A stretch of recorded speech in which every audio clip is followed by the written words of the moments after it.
Is there something off about it, do you? I think you could use more olive juice. Oh, I didn't put any olive juice. Am I supposed to put olive juice in it? Yes, girl, a little splash of, I mean, a dirty martini is a little splash. Okay, we need to get these a little dirtier. Okay, yeah, so Hang you on. make this a little dirtier. You keep yourself busy. I'll be right back. Okay, yeah, I'll bring it up. okay, Amrita's gonna go and fix these drinks that she made.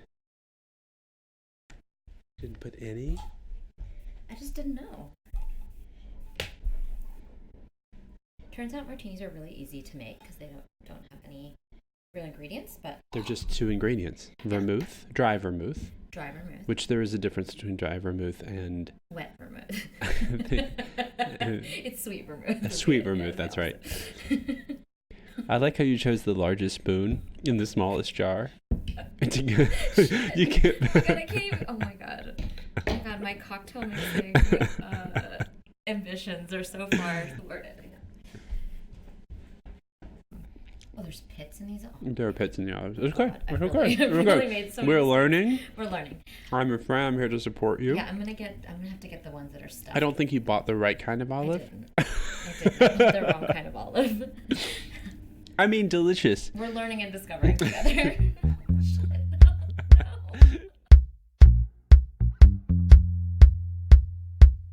Hey, this is Amrita and Andrew. We're on a podcast journey to find our way through freelance life. If you're thinking about taking a leap off the beaten path in any part of your life, our inexpert advice is don't think twice.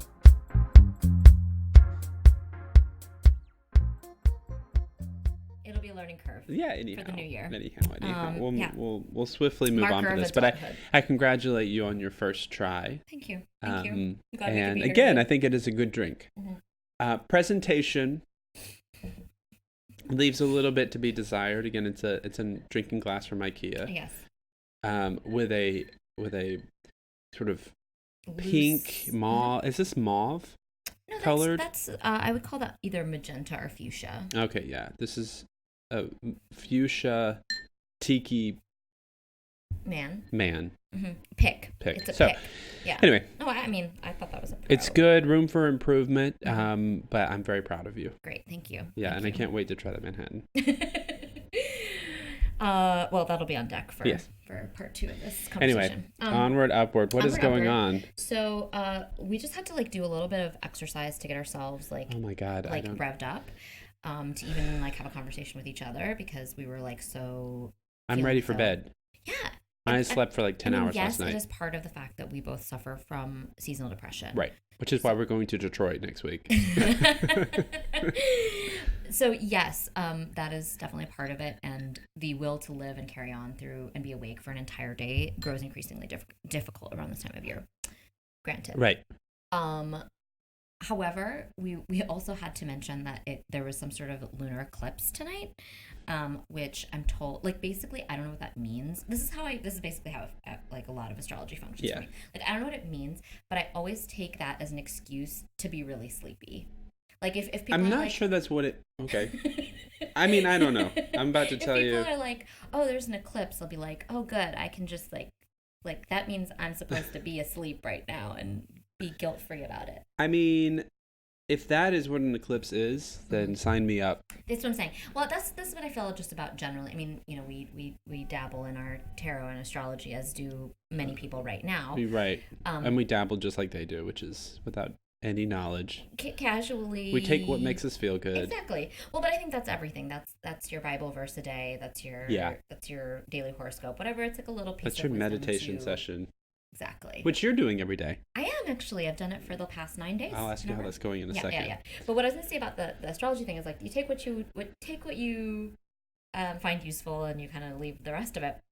So somebody that I met this week told me the story about how they he was talking to the woman at a holiday party or something. Yeah. Or whatever, at a bar.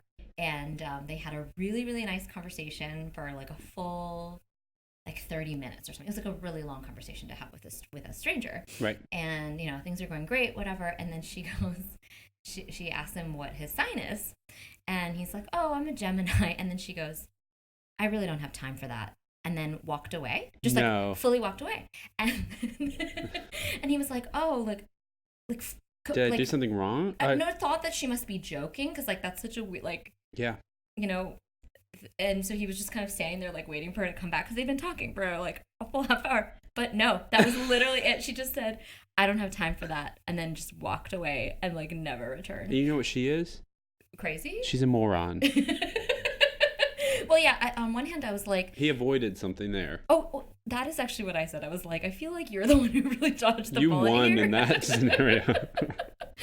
But, yeah, I mean, that's the thing, is you really got to take it how it's useful and not, like, literally walk away from a person you were having a perfectly nice conversation with because apparently, like, you're incompatible with their astrology. But I thought it was, like, such a funny story and, like, such a funny way to be rejected. Like...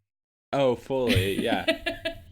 I mean, maybe that's what she just wanted to reject. Maybe she didn't like the conversation. She was looking for a way out. Actually, that's very true. Maybe the male narrative was like, oh, this bitch. Maybe she's like, I don't want to hurt his ego. She sensed that he had a fragile ego. And maybe it would have been any sign he said. He could have been like, anything. I'm a Taurus, I'm whatever. Yeah, like, I don't believe in astrology. She's like, I don't have time for that. She's like, the best course of action for me is be that crazy witchy lady. And just like drop the mic and run away. Yeah. With a crystal in my hand.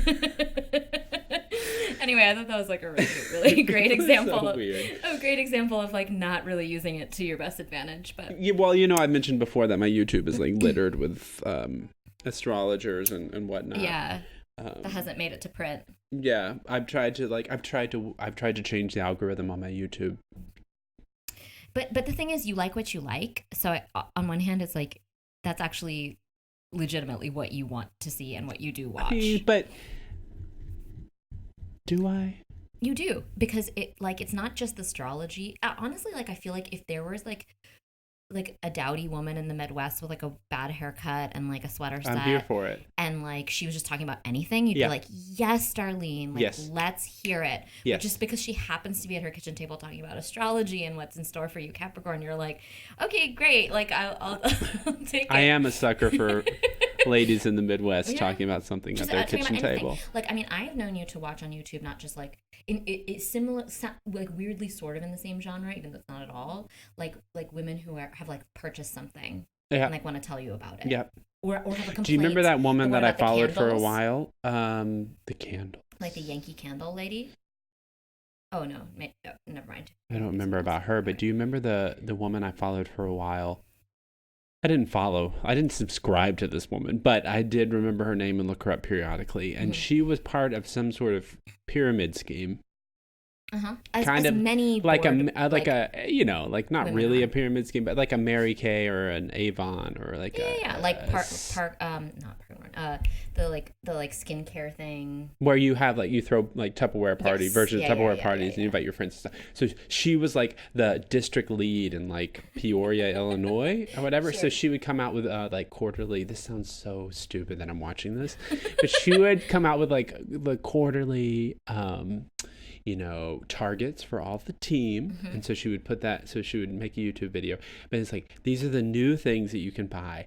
And guys, the new things, I was riveted because the new things were like, it was like they were 10 years behind the times. Was it like fashion stuff? It was like totes, but like monogram totes or like with like prints that would have been like fashionable in 2007. Yeah. You would watch these videos from start to finish, or on a semi-regular basis. Yeah, what were those really popular water bottles that were like Nalgene's? So it's like we have a new Nalgene bottle, and they would have like daisies like painted up the side, like hand painted up the side. Well, that's so something. She was riveting.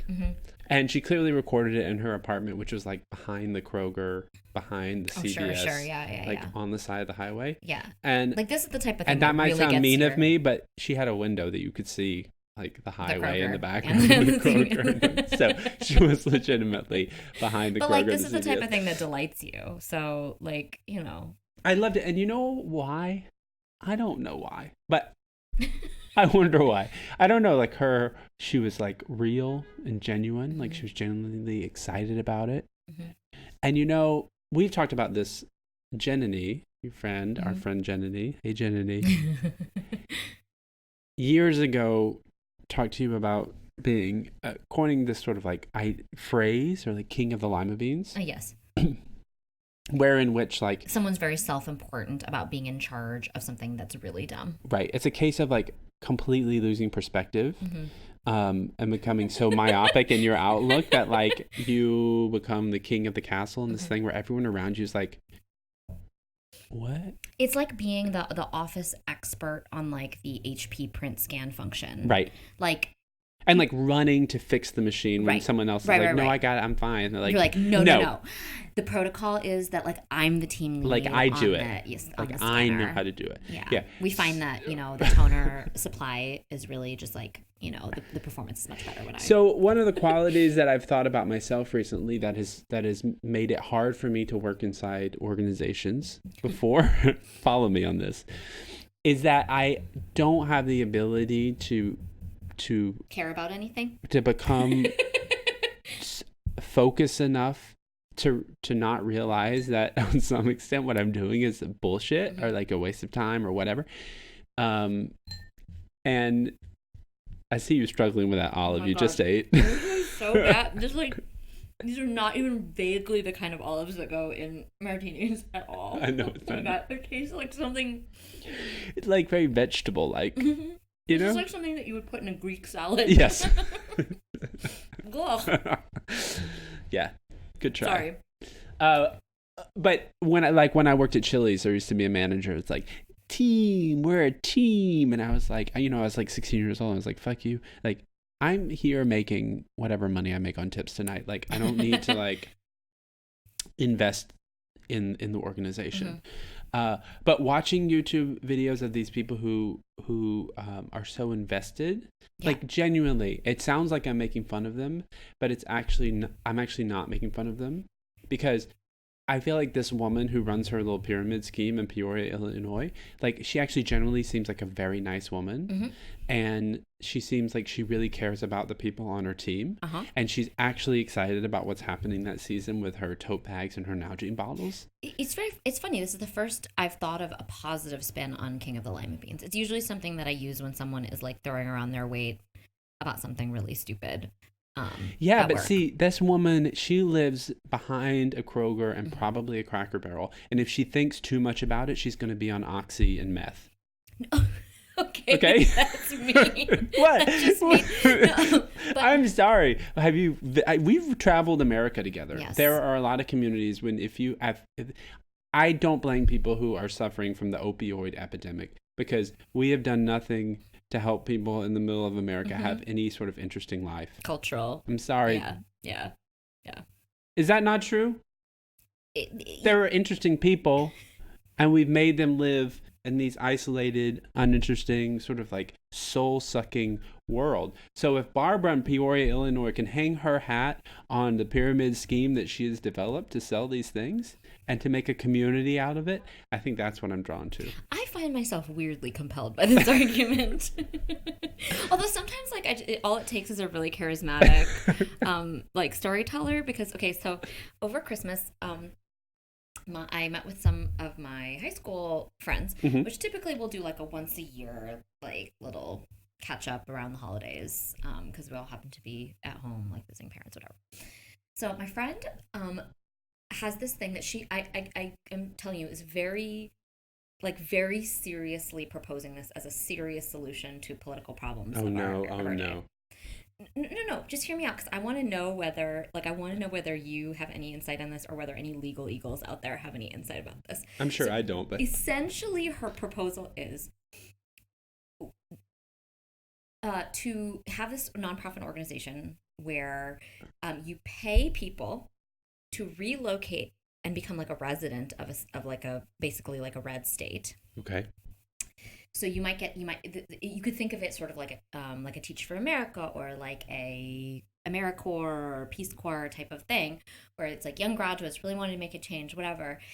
You assign them to go like live in a place. They get like a living wage. They get paid like $40,000 a year. So you send some Democrat, yes, to Wyoming, and then register in like as basically as a means of sort of combating sort of this like thing where all the liberal populations are concentrated in just the blue states, and gerrymandering and the electoral college and all these things, these systems that we can't actually change until like Right, until the powers that be change. Right, correct. How you change the powers that be if you're in the system, it's yeah. So she's like, why wouldn't this be legal? Like, because she's like, she's like, there's so many funds. There's like, there's like 15 Democratic nominee, whatever, people fighting for the nomination.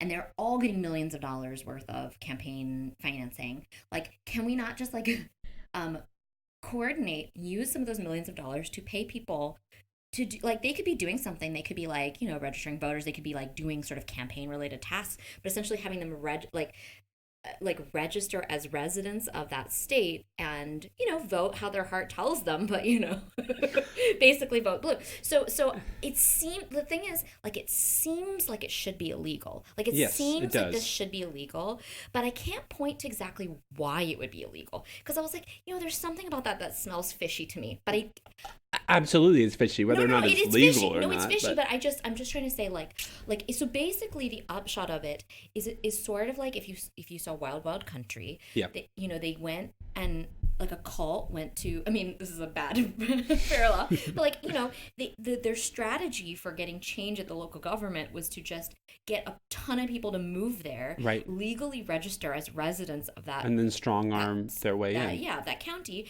And then when they went to go vote, they overwhelmingly voted for the measures that benefited their organization, their cult.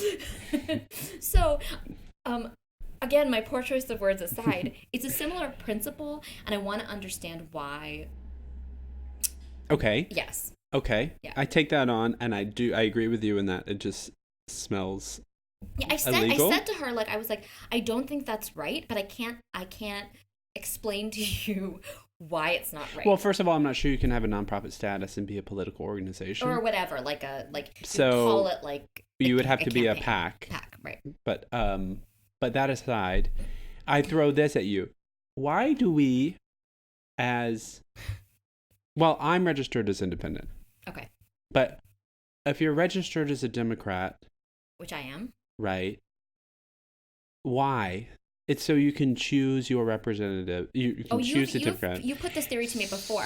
So why wouldn't I register Democrats as a Republican? in mass should change their registration to Republican so that then they can choose the weakest candidate. I mean, if we had millions of Democrats registered as Republicans, Donald Trump wouldn't have been elected. Well, maybe. Who knows? Right. Who wouldn't have been, the Russians aside. Sure. I feel like if we're already penalized for living in a state that's already overwhelmingly densely blue. populated right. and blue, then the least we can do is have some effect on the primaries. So all of you Democrats out there, especially in key states, you need to change your registration, and then you need to pick the Republican that you would be the most okay with, even if you're not okay with any of them being president. Oh, I thought you were trying to say that you would pick the person that is most likely to lose. Pick the Republican that's most likely to lose to the Democratic leader. Well, everyone would have picked Donald Trump, don't you think? See, maybe this is why there's a flaw in this plan of yours.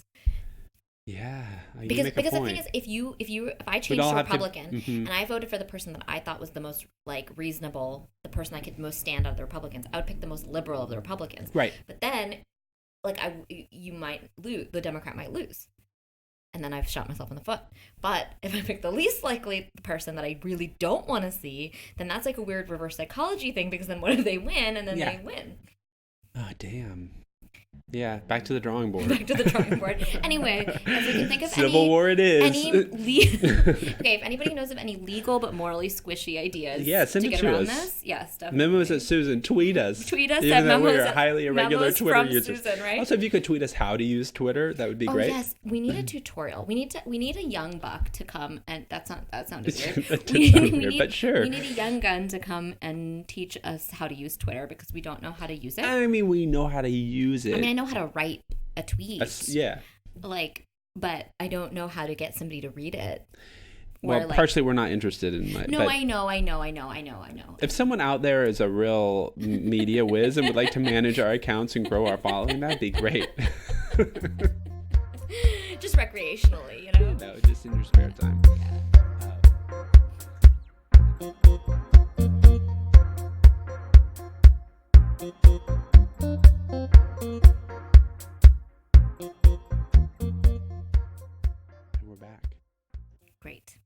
after that commercial break. After that commercial break. This is probably not going on the air, but I want us to revive an idea that I had at the beginning of the podcast, which was having fake sponsors. Okay. Yeah. We actually had a list of fake sponsors, I believe. Yeah. One of them was like Enron. Yeah. Or something. Barnes and Borders, like just like a bunch of things that have gone under. Bear Stearns. I'm sure there's a lot more. Mm-hmm. Foot Locker, is that around? Best Buy, is that? No. Oh my God, you're just naming actual just retail. That's a really sad statement on the state of retail. But yes, both of those things still exist. In fact, I've been in both a Foot Locker and a Best Buy recently. Isn't that weird? Well, I had to go to Foot Locker because I was in Minneapolis. I mean, not Minneapolis. I've never been to Minneapolis. Milwaukee. Oh my God. Should go to Minneapolis. It's a beautiful city. I know. We talked about it extensively. Yep. I went to Milwaukee, which was also awesome, by the way. And it was like really fucking cold. And it was like mid-October, and it was like 20 degrees. It was so cold. And my mom only had like sandals with her. I don't know why, like I don't know what she was thinking. I love her. Was wishful thinking maybe, but she like somehow drove like she had a car. Well, this is the deception that a car can do, because even in the South when it can be 30 degrees outside, no one has a jacket, and it's like, why? Because they go from their car to inside. Right, like how fast can I run from my parking spot to like the grocery store? But yeah, so she just like, but the point is she had a car, so she could have brought every pair of shoes she owned and like still had room for her luggage, but she only brought her sandals. So then we had to go, and so we were looking up like shoe stores in downtown Milwaukee, and then I saw Foot Locker, and but we did not end up purchasing there because they basically only sell like Converse sneakers, and that was not the look for my mom that day. She didn't get some Jordans? She did not. Oh my God, you should have convinced her that was the look. I did. I pointed out a few because I didn't want to spend too much time on this, so I did point out a few things that I thought would be acceptable, but she rejected them. Well, when I was growing up, shoe shopping was quite possibly the most stressful time of my life, like of the year, was when I had to get new shoes. As a child? Just as a child, it was like, and my mom learned over time that it was like a trigger for me for some reason. Because we would go to a shoe store and I would melt down.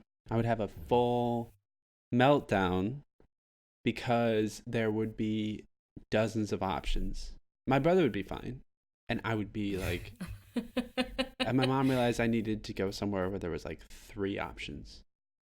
Oh my God, like, you had like the choice, like the... It was overload. Oh my God, that's so overload. Funny. Overload. You seem like such a curious child. Like, I don't think I really was. I think it was kid. like kind of a normal, just, toe-headed little kid. You were blonde as can be, but just really had some crotchety aspects. Well, I'm a Capricorn rising. Mm-hmm. Speaking of astrology, age in reverse, and that's actually been a very enlightening thing to learn, like a idea, because it's totally true about you. Of me? Yeah, I feel like you only grow more relaxed and like carefree and silly as time goes by. But like as a child, you seem like you were very serious. Yep. Like very no nonsense. Like your sense of humor was sometimes like you were just like, no, I'm not having this. Like, yes. Go fuck yourself. Even in the time we've known each other, I've most definitely loosened up a lot. Completely. Yeah. It's been a beautiful journey. In like all areas. Yeah. So good for me. Well, all areas except for like the state of your home.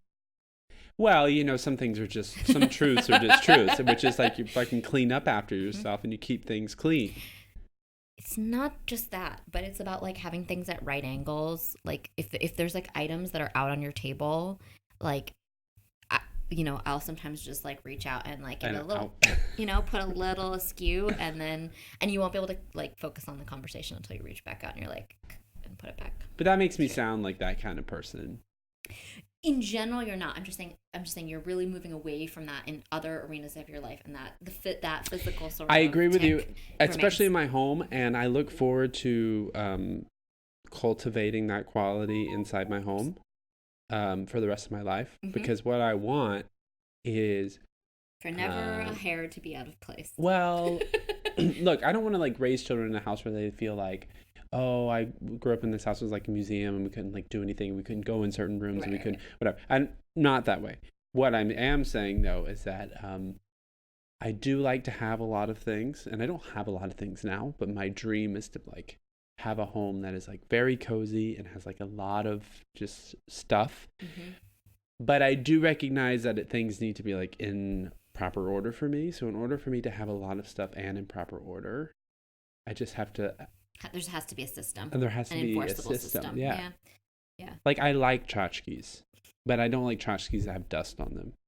My mom is very good that way. She has a lot of tchotchkes and she's very clean. Mm-hmm. No, I very much look forward to your future home of dreams, which will be it's going to be amazing. Yeah, spotless and both cluttered and spotless. This we can also edit out, but I've fallen into a bit of a YouTube hole with watching home tours. Mm-hmm. Well, actually, I'll say two quick things about that. Mm-hmm. One, I watched Tan France, who's the stylist on Queer Eye. Mm-hmm. He had a home tour. First of all, I love him. I think he's also very cute. He's very cute, and he's South Asian. So yeah, I think he's the cutest one on the show. Mm-hmm. And two, his house is fine. It's lovely, whatever. But what took my breath away, and when I say that, I mean I actually reacted. Mm-hmm. As when he opens a closet in the hallway, and it is his candle closet. Oh my God. And it is from top to bottom. There's nothing else in the closet except candles. And they are deep. It's a deep closet, and they are like lined up in rows. That's amazing. That's amazing. And it reminds me that there was recently a viral moment that I'm not sure whether you caught or not, but where Kim Kardashian took a photograph in front of a refrigerator that had nothing in it. That had nothing in it, and then people kept commenting like, "How do you feed your children?" Blah blah blah. Which, first of all, like, mind your own goddamn business. Right. Like, what do you care? Like, she's a gazillionaire. I'm sure her kids eat. Don't make me apologize for Kim Kardashian again, because I will. I will. But I'm just saying. People are dumb. But anyway, so people commented. So then, in response to that, she made a live like Instagram tour of her kitchens and her pantries and her fridges, which she refers to weirdly as refrigerators. So instead of saying, she doesn't say fridge and she doesn't say refrigerator, she just says refrigerators, which I think is like somehow cute and funny. But anyway, she had one of her pantries, which appeared to me, first of all, it only had like one shelf that was like at like this like low table level. It was a dry pantry, not a refrigerator. Pantry. No, but it didn't have multiple shelves. Only had one low shelf. Yeah. And the only thing that was in it was toppings for frozen yogurt. I saw this. And then you open the door like a ante room, like a little sub room inside that pantry, and then all there is inside of there is just a frozen fro-yo machine that's just like running and plugged in. Like, I also watched this clip and I really appreciate it because when she went into that pantry, she was like, and just so you know, like, and that's not the only refrigerator that we have, and I'll show you what else we have. See, we have like this, like all of our frozen yogurt toppings.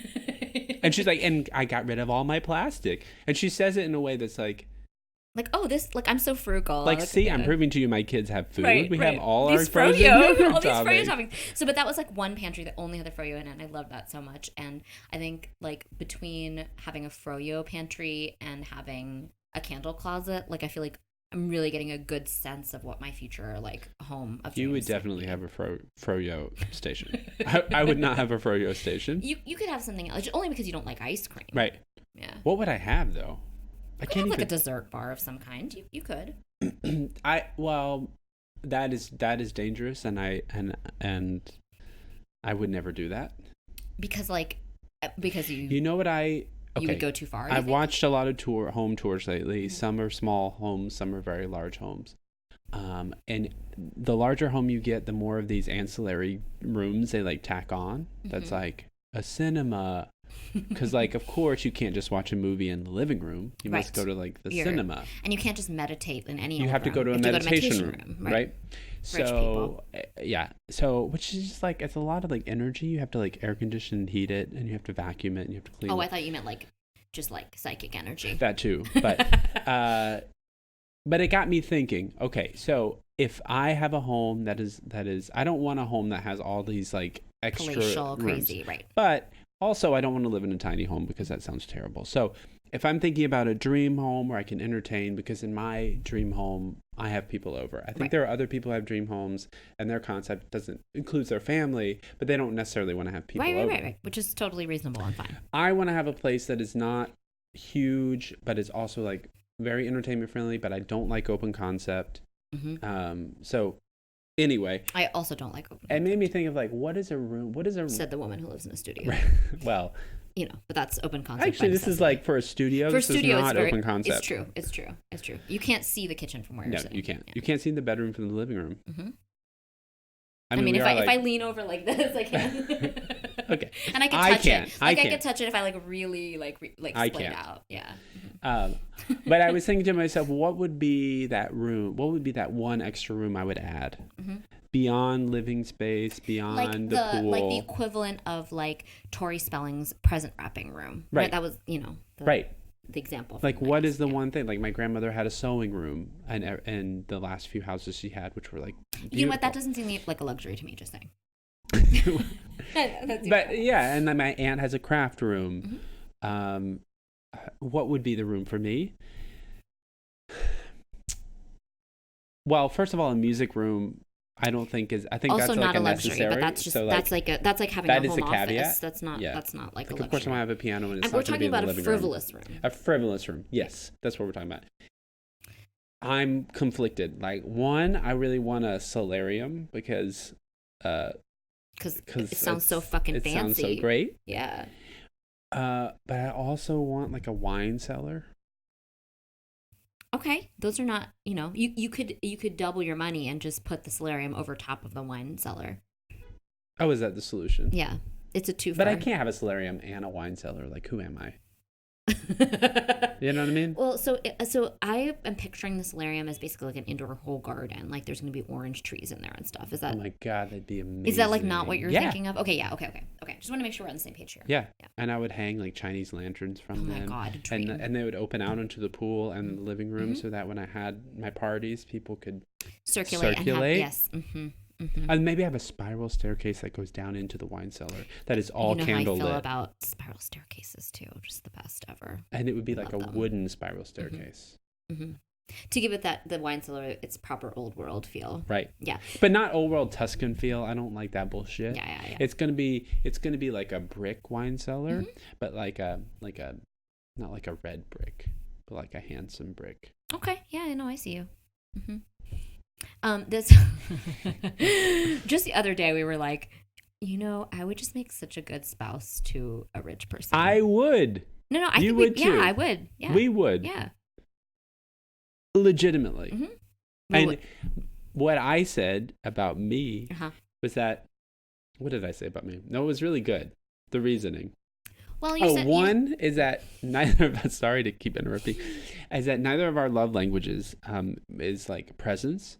So I love presents, but I don't. But they're not like a necessity for my. So a rich person couldn't buy our love because that's not how we receive it. So we'd be good in that, like we would legitimately be in love with that rich person. They wouldn't really need to concern themselves with that because you can't buy my love. But also, I love spending your money. Right.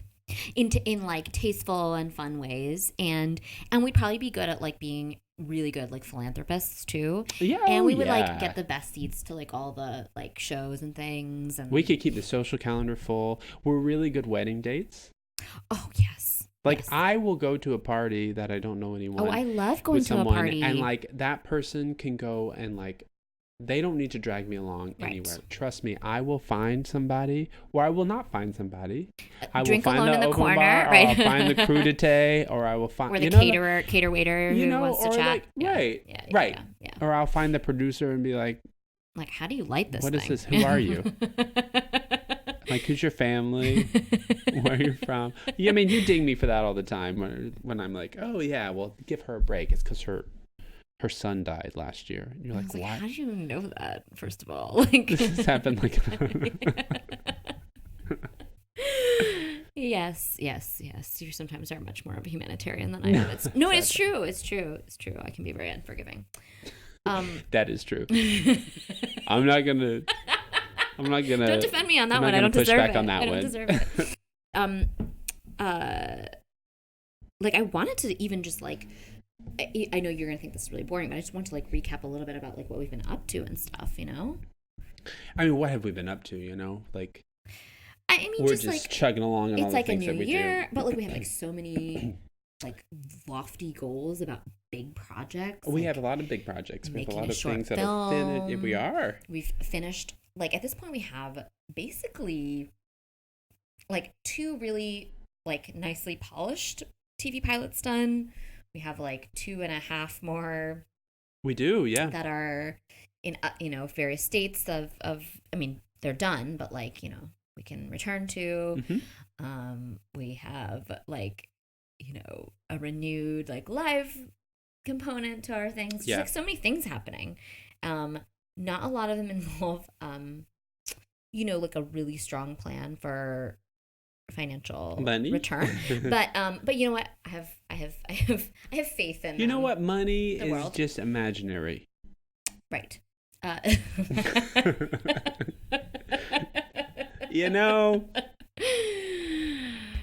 I can't get stuck on that. I can't either.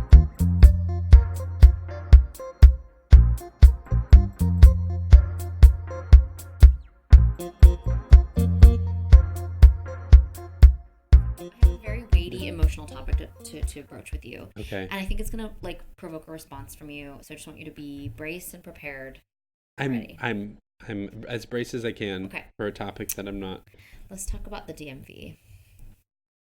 Yeah, let's talk about the DMV. Let's fucking talk about the DMV. See? Yeah. So we both had very traumatic DMV experiences recently. Not to be overly dramatic about it, but this is going to happen more and more frequently. So for all of you people who need to go to the DMV in 2020, just brace yourselves. Particularly, I don't know if this is the case in other states. It may be that it is the case in other states. No, I know, but it may be that they've rolled it out sooner because so what we're talking about is the real ID, which is a driver's license that is an quote unquote upgraded sort of driver's license from your regular license that has this little star on it that essentially verify. Well, what I think it is like sort of a racist thing to ensure that like your citizenship can be easily determined from your driver's license, because there's nothing. Why do you think it's racist? You know what I mean? Like nationalist. Yeah. But like, which tends to, I mean, because like people don't really care if you're like Norwegian. Like if I pull up to the airport, American. people aren't going to assume that I like or not a citizen. They're going to assume that I'm American. Correct. But if you, they might not. Right. But like my question is, why do you even need to be a citizen of the United States to fly domestically? Why do we have to prove our citizenship to fly to like Kansas? And I think the thinking is that, it's sort of a slippery slope situation where it's like proving citizenship for all variety of things. Do you have to prove citizenship to purchase something? Do you have to prove, it's like, it's sort of like one of those like judicial setting precedent things. If I'm actually driving, which I rarely do anymore, but at a traffic stop, if I stop the car... this is a very good point that I haven't thought about. Does the cop have a right to know whether I'm, as a brown woman, that I am a citizen of the United States or not? It's not illegal for me to operate a motor vehicle in the state of New York as a non-citizen, or anywhere, for that matter, as a non-citizen. If you have a license, yeah. Yeah, if I have a license, but like... But they will... But if you don't have that star after 20... So you have to be able to... So you need that star in order to fly. After October 2020. But that separates out people. So if I'm a cop and I pull someone over in Long Island, they don't have the star and it's 2021, it's just a way to potentially parse people out or harass people. Right. I think so. I mean, so I probably had about 10 documents with me. Right. Ish. Thinking like, okay, this is airtight, this is foolproof, whatever. So I get there's a whole level of like snafus that happen even like with just like the number system before I even like me able too. to get anywhere. And then they were like, oh, you should have been in and out of here in 10 minutes. And like, cause you had an appointment. And I was like, well, how's that my fault? And she's like, oh, you must have missed your number, whatever. Anyway. Yeah. So I didn't find that everybody was that nice that I talked to personally, but anyway, so it was sort of the usual level of DMV fuckery, and I was like, okay, whatever, this is fine. Which the DMV is like an hour away from here. Oh yeah, well, I had to go to fucking Coney Island. Yes, I did too. And it was like it's enormous. I'd never been to that one before. It's huge. It's like a train depot. So it has like 60-foot ceilings. Yeah. And so it's echoing a constant stream of noise. Number XLCR23 to window number 47, like constantly. So that already is like a recipe for insanity. All I'm doing really here is setting the stage for the fact that I had a complete and total emotional breakdown. Yeah. And I don't like crying like in front of people, and definitely not in public. So it's very notable for me to say that I like sobbed, like I was like crying like animalistically in the DMV. Like I had the DMV does it to you. I don't know what came. They bring you to your knees and they look at you with such derision. Like, how could you be such a fool? They are unaffected. You were sobbing, and I was sobbing, and you know what the woman said to me? She goes, well, don't cry. It's not like it's a big deal. And I was like, it is a big deal. I took a half day off of work to be here. Like, you're not allowed to tell me that it's not a big deal. So anyway, so like, I think I called you on my way out. I was like, I don't know what just happened to me. I had a rage blackout. I started screaming at the TV, and I cried. I'm like, I don't know what. And they're going to send me either a regular ID that I still have to upgrade, or they will send me the real ID. So I either succeeded, or I'm going to have to go back again and make a new appointment. So I didn't know. I actually, as it turned out, 10 days later, received a real ID. Okay. So congratulations, you triumphed. My strategy was that somebody else told me I was rejected, but then I had one more ticket in my hand for another window, and then I didn't show that woman the paper that said I had been rejected because of my documentation, and she just was like, it was like 3:45, and she was ready to go home because they close at 4. They close at 4, so that no actual working person could ever go to the DMV without having to take time of work. Like, fuckers. So anyway, I know your thoughts about my previous identification photograph, which you had described as the face of a woman who is smuggling cocaine inside her vagina across the border. Which once other people were given that context, were like, I see that. You can see it. Yeah. I was not wrong. Mm-hmm. So I want to see this. I want to see this new version. And while you pull it out, I will just briefly say that I made an appointment to go to the DMV to also do this real ID situation. This was after Amrita had gone through her entire rigmarole. So I thought I was fully prepared. I'm not doing what you're doing. I'm not. I have a valid license. Right. I have 0 criminal record. Not that it should even matter. I don't have that either. What? You're a felon in 3 states. We don't talk about that. So I go in. I won't bore you with all the back and forth that I have to walk around this space.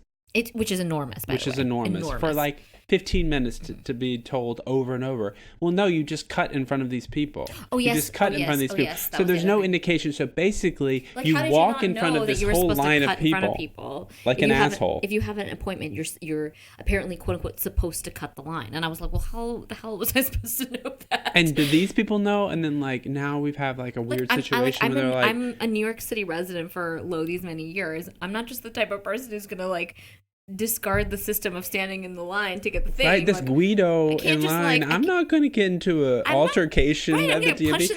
I know how his stress level is probably right now because I feel the same. We're all here together. Right. In service of a common goal, or so you think. Yes. So tell the good people what happened to you. So anyway, I end up one line, and then I get diverted to another line, and end up in this line. This line of 10 people, I count, because of Amrita's experience, I was already nervous. I took a lot of documentation, and I was like, I went online. I know it. I have everything. Right. So I stand in this line where there was a woman who is at a lectern I don't know why, Mm-hmm. but she stands at a Delusions of lectern grandeur. and with the sour expression of a DMV employee, and she reviews all the documentation that you've brought before you actually can go Correct. to a window to get things done. So there are about 10 people in line, and I feel pretty confident when I get in line until I see, and I am not exaggerating. This isn't exaggeration. Mm-hmm. This isn't hyperbole. Yeah. I see 50% of the people in front of me rejected. Okay? And I can't, because I'm in such a cavernous space where everything is echoing, and to Amrita's point, they are calling, like constantly calling, Q755 to the window. So I can't, even though I'm not very far away from this woman and what's happening, I can't hear what's going on. But all I can see is the flailing arms and the desperate gestures of people who have file folders with them of documentation that are like, what do you mean? Like, and I get up there, and shocker of shockers, I'm rejected. And I just can't. In that moment, it's like the world starts spinning. I see that greeter like greeting all these people, lines accumulating. I see this woman in front of me with like her expression has just not changed in the 15 minutes I've stood, 10 minutes I've stood in this line. Right.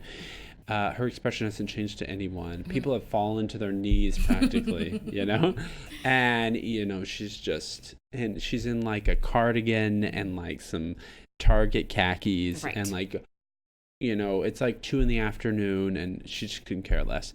So I bob and weave as long as I can, because this is also a strategy that she's well aware of. Okay. Right, because this is a worthy opponent. This is in New York City. In New York City, perhaps the worthiest opponent. She is a worthy opponent. And for some reason, she has a henchman who has stood there silently the entire time and has never said a word. Was it like a body man? I mean, it was like a tiny woman, but like it was a tiny woman. Yeah, but she was probably 5'3". But it was but that was her body man. That was like her person who's didn't do anything, cracking her knuckles, waiting to punch you in the face. Yeah. So 5'3" with like 15-inch nails.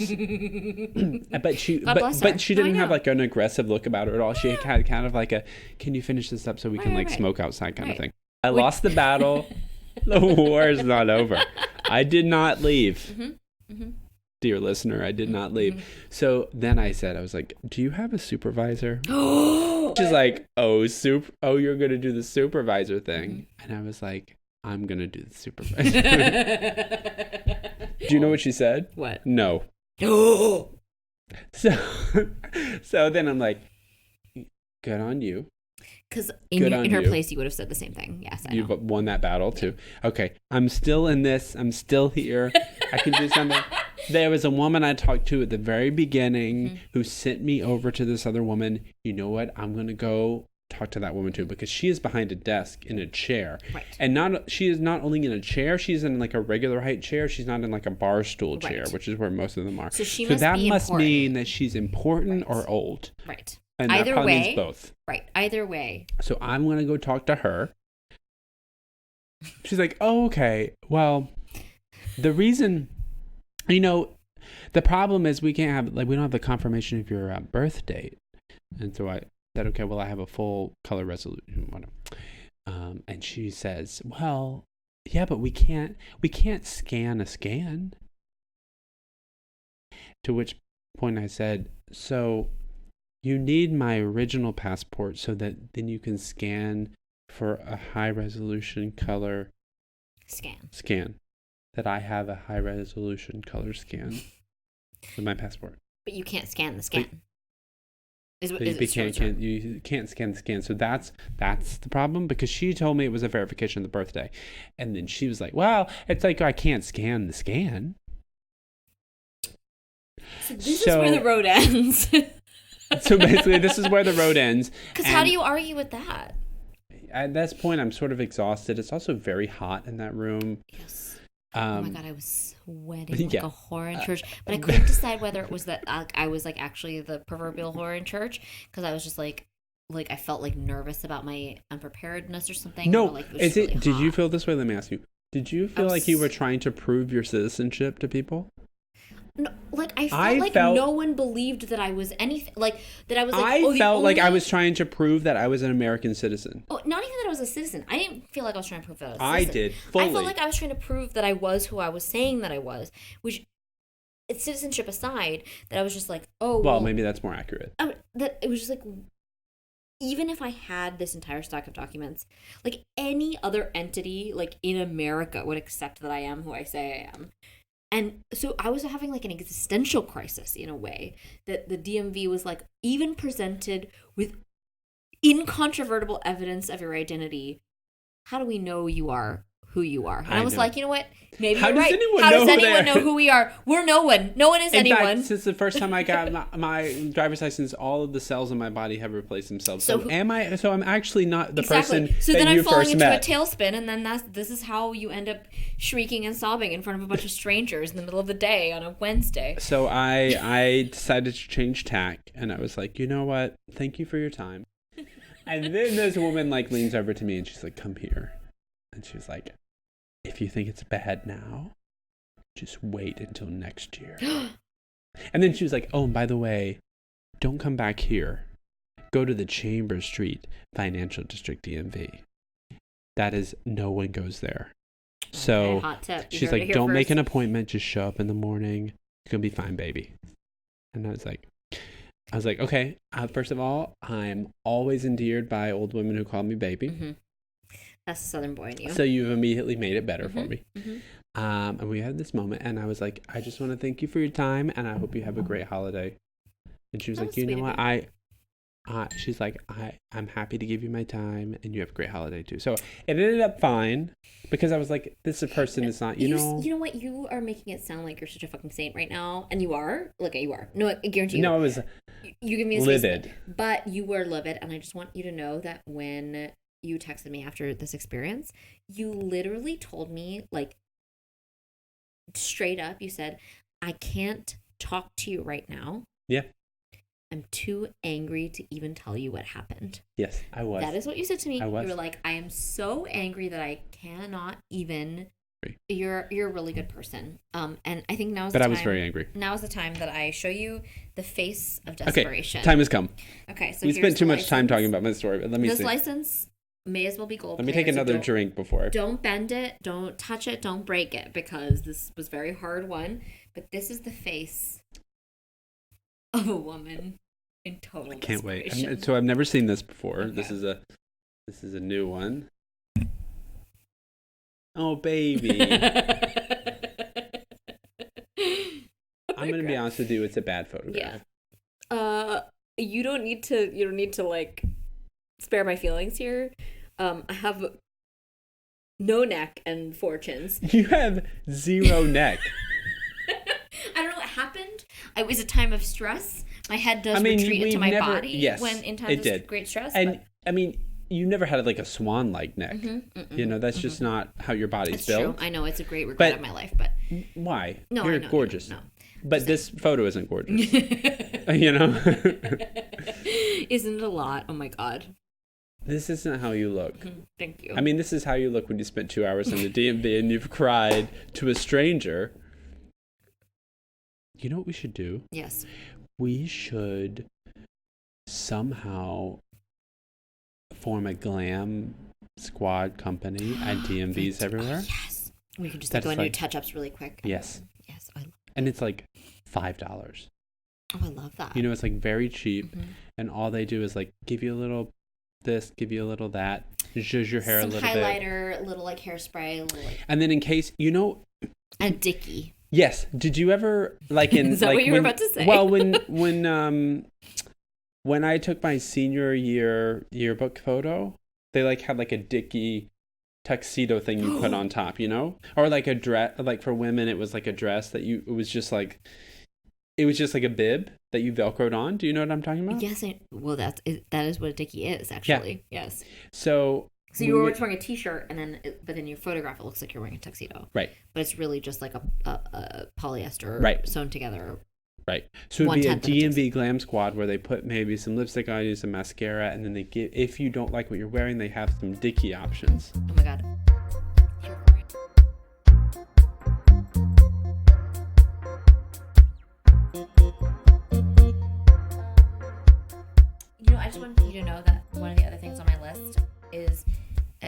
like, and I quote verbatim, Yes. "Be nice!" exclamation point. People are nice. That is a real item for discussion that I've included here. Well, I have a couple of things that also don't make any sense on my discussion. I mean, I know what I meant, but it felt more profound at the time than it does now. Which is just that basically I never want to talk to anyone or like make conversation or like have lunch with my coworkers or whatever. And then like I did one day against my better judgment, and then I was like, oh, like it turns out that not only is this person like very interested in my life and my pursuits, but also has like advice to offer and encouragement to offer and like connections to offer and all these things. And I was like, oh, this is like a whole, I mean that sounds very selfish that like the only reason to talk to somebody is for personal benefit, but it was a whole like sort of avenue of conversation that I never would have gotten to if I had stuck to my sort of stubborn bullshit about like not just being a misanthrope, just being a misanthrope for the sake of being a misanthrope. So I think that was my point, but really that's not a profound point. It's just like my own personal problem. No, it's just something to remind yourself that like sometimes it's fine to talk to people. Yeah, and it's also like fine to not be a jerk and like whatever. That is the point of the episode. Don't be a jerk. Don't be a jerk at the DMV. Mm-hmm. Don't be a jerk at work. Mm-hmm. Don't be a jerk at Madame Tussauds. Oh, definitely. I don't know how that weaves in. Yeah. Yeah. What else are we talking about? Just in general, don't be a jerk at the Eclipse. Don't be a jerk. Yeah. Mm-hmm. You know, we were talking the other day, and I said, you know, if we were writing for our own company, like an employee handbook, there would be a section that's like how to not be an asshole. How to not be an asshole. Mm-hmm. If you really do hate someone, just tell them to their face. It has worked for you, and I just want to say that it's only the case because you're very handsome. Just tell them it has worked for me, and I'm telling you now to your face that it would not.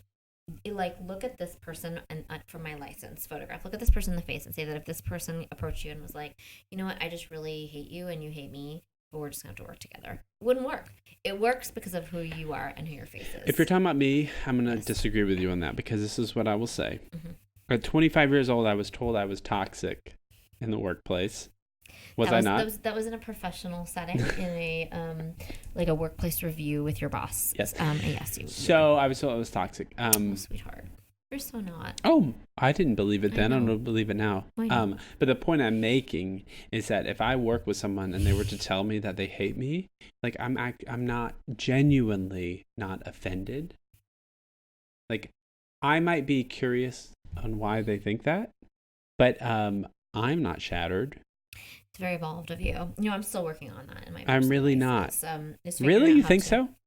Well, no, I'm much better at it now than ever. But like, I used to be very devastated if someone didn't like me. Somebody who I didn't like working with, or maybe even someone who I didn't even have an opinion about, and they're like, "Oh, I really don't like you." I'd be like, "Okay, bro." I genuinely would not take it home with me. Mm-hmm. And in that moment, I'd be like, "Oh, what is it?" No. Now that you're saying that, actually, I was just talking about this in the same context that has actually happened to me before, and it was a learning moment for me where I was like, "Oh yeah, no, some people are just gonna think that I suck." The context for that being that someone called a meeting with my boss at the time, years ago. To the express purpose of the meeting was to tell my boss how much I sucked, that I sucked. And how much he hated working with me, and that I was like rude and unprofessional and unhelpful and shitty. So an entire meeting was convened to talk about how much I sucked as a person. Yeah. And like, okay. Is that how you felt at this time too? Yes, but yes. But at a certain point in my career, I would have been like deeply devastated by this. Yep. Had to like really like come to Jesus with myself about like whether I'm a good person or not, or like whatever. And it's like, you know what? Like I know my intentions are good. I know that we all make mistakes. I know that people if I make a mistake, people have 1,000 different ways they can come to me and talk to me about it. Right. And when someone does what they did, like scheduling a meeting afterwards to say how much I hate you, that is all about that person. Right, That is right. nothing about And you. I would have received it very differently if they had sat down with me and been like, I feel like you're being very unhelpful and rude and like whatever. And I would have been like, oh, wow. How can we like, remedy how can that? we help that? Because like, that's definitely not my intention. Yeah. But then after the fact, once it was like, oh, this person like hates you so much and they think that you're like the worst ever. And my boss was very candid about it. It was just like, yeah, this person like basically called this meeting to say that you sucked a lot. And it's just like, well, what are you going to do? Better luck next time. I mean, you can't. Yeah. I can't. Can't please all the people all the time.